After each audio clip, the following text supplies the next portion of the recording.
Hey ladies and gentlemen, it's about 6 o'clock in the morning. It's the perfect time to start some barbecue. I'm here on the school grounds today, starting the coals. The necessary part of barbecue, of course, is getting your coals ready to go. Without hot coals, of course, you can't grill, you can't smoke barbecue. One of the things we like to use to get the charcoal started is what's known as a charcoal chimney. I'm gonna show you real quick what this looks like. So here's a charcoal chimney. You can see that it's flaming hot. It's been going for about 10-15 minutes. Essentially what you have here is all of your charcoal stuck together, poured into this pot. At the bottom there's a cavity with which you put in flame. In this case I put in a couple of paper towels, lit them on fire. And what that's doing, it's helping to concentrate the heat. It's helping to light the coals so that they in turn light the ones above them, and so on and so forth until they're all cherry red. That's what you're looking for when you're doing barbecue, is you want those coals to be that bright cherry red. If they're still black, they might be hot, but that's not ideal. You want them to burn, you want them to turn red, and eventually they're going to turn white and be very, very hot. So this is not all we're going to use today to do our barbecue, right? We constantly have to feed the fire. We constantly have to make sure that the temperature is maintained, but this is a good base. This is going to give us the beginner coals that are going to last us all day. We're going to apply these to more coals that are black, and those are in turn are going to light, which will light the next ones, and so on and so forth. So barbecue is very much like a process of living fire, right? Feeding the fire, making sure that it's still going, tending to it. It's an all-day kind of process, and that's why I'm here so early. So here's what we're using today to do our smoking and grilling. This is natural wood charcoal.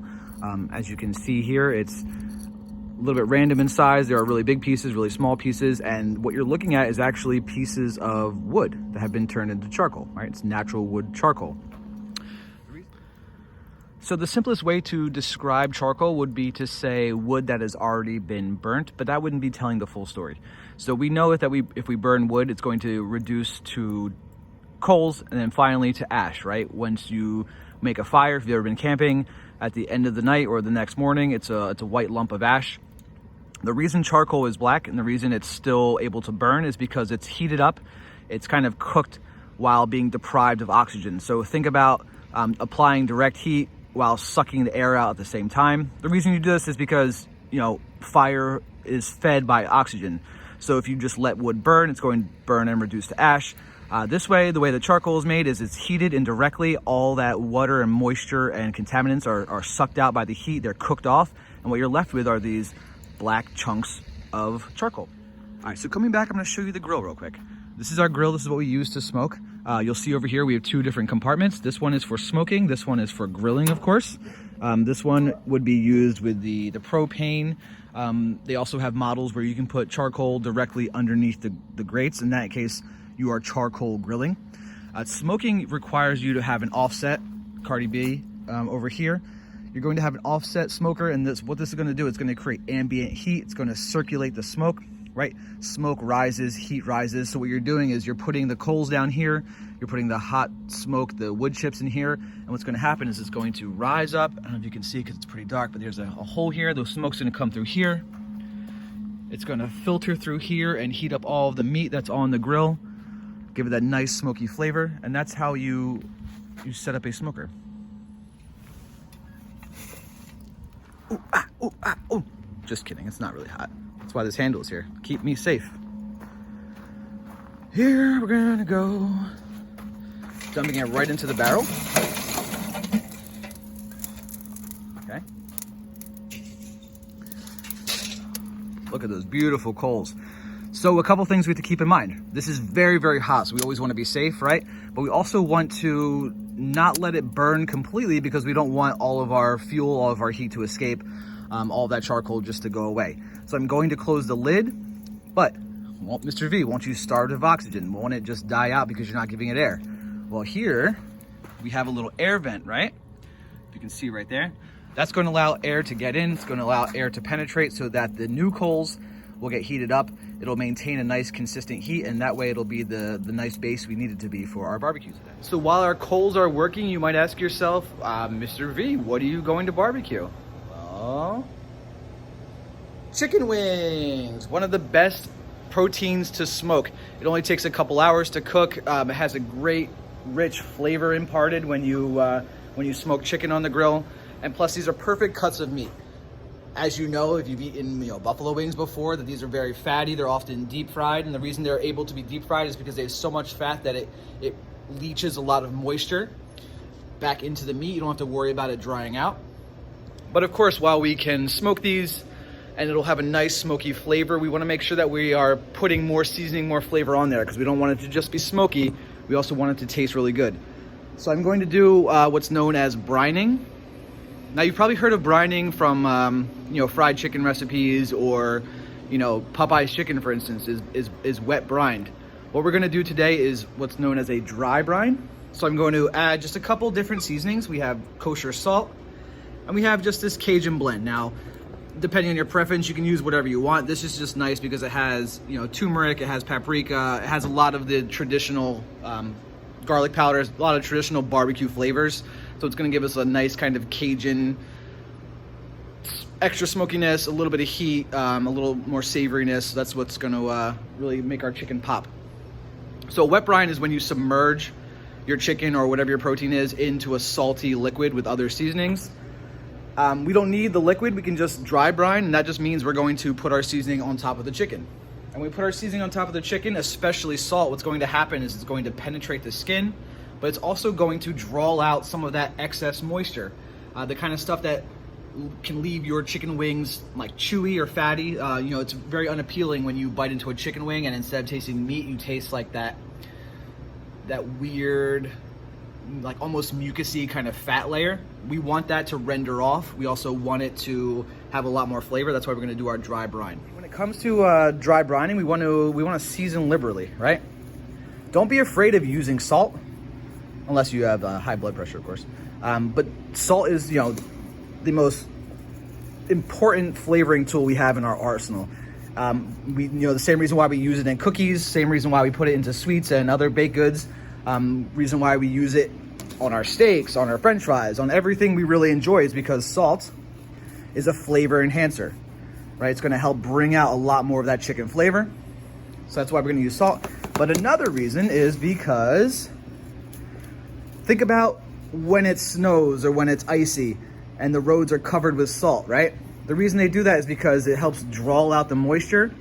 It helps reduce all the liquid. So by putting the salt on these chicken wings, we're helping to reduce the moisture. We're helping to draw that water out so it doesn't stay waterlogged while we cook it. And here's our Cajun seasoning. Remember, you're dealing with a product that has a lot of fat. It's got a large bone inside of it. It's got a lot of meat. We want to make sure that we are being very liberal in our seasoning. We don't want to have a bland chicken wing, right? Yeah, it'll taste good because of the smoke. It'll taste nice and chickeny, but just think about how much it'll suffer if it doesn't have an appropriate amount of seasoning, right? If you've ever gotten one of those buffalo wings that hasn't been adequately tossed in buffalo sauce, for instance, how it's just kind of that charred fryer taste, same kind of philosophy here. Yeah, the smoking is great, but we have to do our part by adding a lot more flavor in the form of seasoning it appropriately and dry brining it in this case. So as you can see, that temperature gauge is rising and rising and rising. Ideally, when we're smoking anything, whether it's chicken, whether it's ribs, we want to keep the temperature at between about 225 and 275. You don't risk burning the product or undercooking it if you keep it within that range. Yes, if it's at 225 the whole time, you're going to have to keep it on there a little bit longer. 275, take it off, more briefly. But really want to keep it in that range. That way we're going to get a lot of smoky flavor. The fat, which is, a primary basting ingredient, it's self-basting, right? It's going to render out, it's going to drip all over that meat. It's going to be nice and juicy and flavorful, but it's not going to catch fire. So you can see this gauge is going way up. It's probably going to hit 350, 400. That's okay. We just put our coals in. Our goal here right now is to have it go up and then come back down. And when it starts to come back down, we'll know that it's close to being ready. We're going to feed it a little bit more coals so it doesn't die, but we're also going to try to find the really proper equilibrium so that it stays in that little range of 225 to 275. One of the most critical elements of smoking is, of course, having the smoke. The smoke is not derived from the charcoal. Yes, it will produce some smoke. It will produce a little bit of char on the meat. and it's going to provide the heat to cook it, but we're really going to get that smoky flavor from our wood. So they come in pellets, they come in chunks. You can use whole logs if you have a large smoker. And the reason we're soaking these is because we want them to release a lot of smoke without burning, right? If I were to put this hunk of wood on top of the charcoal while it's dry, it's just going to burn. It's going to turn into that acrid black smoke. But if I soak it through, let it soak for at least half an hour, it's going to sit on top of the fire. It's going to smolder. It's going to release a nice white flavorful smoke that's going to penetrate the meat, and it's going to give us that nice smoky barbecue flavor that we all know and love without turning to char or without burning. This right here is applewood. So there are different kinds of woods that you can use to smoke. Applewood is good. Hickory, of course, is very popular with pork and beef. It's a very strong flavor. Oak is also usable. Other woods include cherry. Cherry is used often for pork. It's another one that's very strong in flavor. Like I said, this one's applewood. This is very good for pork, seafood, chicken, lots of different things. All right, so as you can see, I put the chicken on the grill. There's not a lot of smoke right now because I haven't added the wood chips yet. I'm just going to kind of let these hang out just for a second. We're still kind of gauging our temperature. I showed you this before. Obviously, it fell down way low because I opened the lid, but that'll start to creep back up. As you can see, our coals, they've kind of mellowed out a lot. So that white is exactly what we're looking for. The ones that are still on fire are going to calm down a little bit. And once we kind of see the absence of flame, that's when we're going to add a little bit more charcoal to make sure that it maintains temperature. As far as smoke goes, of course, I want to add a little smoky flavor to my food. So I'm just going to take 2 of these guys, right? You don't need a lot. We want a little smoky flavor. We're not cooking with the wood, we're cooking with the charcoal. So I'm going to dump these right on top. And it's going to start to produce a little bit of smoke that's going to be very flavorful.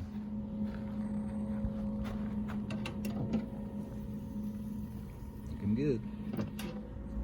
Let's see how we're doing. Oh, they look pretty good, don't they? So what you're seeing here, this these little orange bits, this is the fat rendering. It's also the meat cooking. You're also seeing evidence of smoke kind of penetrating that skin. So if you were to cook this in the oven, if you were to bake your wings, it would look similar. But when you see little crusts like this, where you see that kind of texture on there, that is because the smoke is penetrating. So they look pretty good on this side, but I'm going to show you what they look like on the other side, and you'll probably be excited. Ooh. So remember, we're not cooking these super high, super fast. So we're not looking for a lot of char. What we're looking for is this nice kind of indication that the fat is continuing to render out, right? This is going to give us that beautiful, nice exterior. It's going to be slightly crispy without being burnt. It's also going to showcase a lot of that seasoning and that smoke that's getting in there. So this has been on for probably an hour and a half. It's one of those things. These wings take about 2 hours to cook, but it really depends on how hot your flame is, how much smoke you have, and of course how much you've loaded this grill. So I put on, let's say, 12 to 15 pounds of chicken on this grill. So I'm bringing that temperature way down because I'm putting all this cold product on there. So it's just by virtue of having more meat, it's just going to take longer to cook, which is not a problem, right? What we're doing is barbecuing. We're in it for the long haul. We're kind of pacing ourselves. So these are looking really great. That one especially, that is beautiful. That's ideal. So we're going to flip all of these, give it probably another, I'd say an hour because these are pretty hefty wings, and then they will be good to go.